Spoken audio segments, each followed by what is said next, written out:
I'm Vitalik Buterin. I work for the Ethereum Foundation. What do you think of hackathons? In general, I think that hackathons are a great place where a lot of interesting projects can really get started.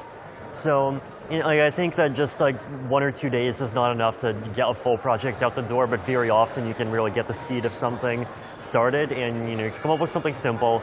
And quite often you actually see some of these turn into like actual real projects over the next few months or so. What more can be achieved over a 5-week online hackathon than maybe a couple of days for people with skills? And I think the two kinds of hackathons, they have different properties, they have different goals. Like I think the in-person ones are really nice because you actually can just like bring a lot of people together and work together a huge amounts to get one project done within a couple of days. Whereas with online ones, you can really reach a much larger audience and you can get people interested when ordinarily they might be only like slightly interested in something and not willing to like go all the way to some particular city.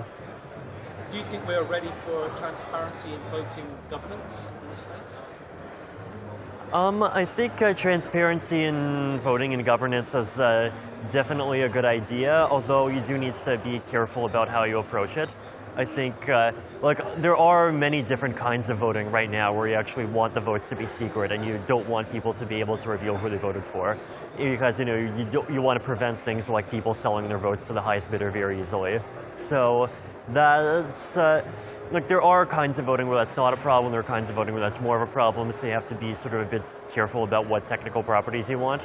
But once you understand what you want, then if you go build an application that satisfies those properties and go for it. What do you think of the new discipline of cryptoeconomics and the role that different altcoins are playing? I think the sort of crypto-economic way of thinking is probably one of the major sort of advancements that Satoshi brought to the design of decentralized networks. It's like before people were primarily thinking about, let's assume that the majority of nodes are honest and that there's like these 100 computers and we know who they are, whereas here we have these completely open networks with completely open participation. And in completely open environments, basically economics is the way that you have to motivate people.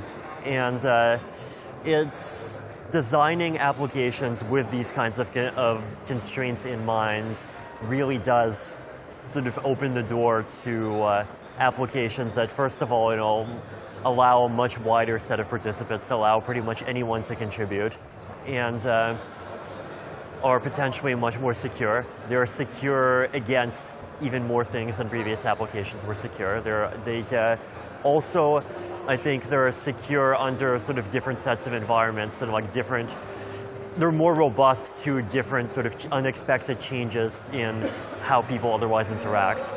So one example would be is that if you look at something like Bitcoin mining, we've gone from mining happening on individual desktops to hobbyist miners to like highly specialized manufacturers building ASICs. And ideally, if your crypto economics are done right, you have a system that works well and where the incentives work well under all three of those paradigms. And even if something completely unexpected happens, your network is still fine.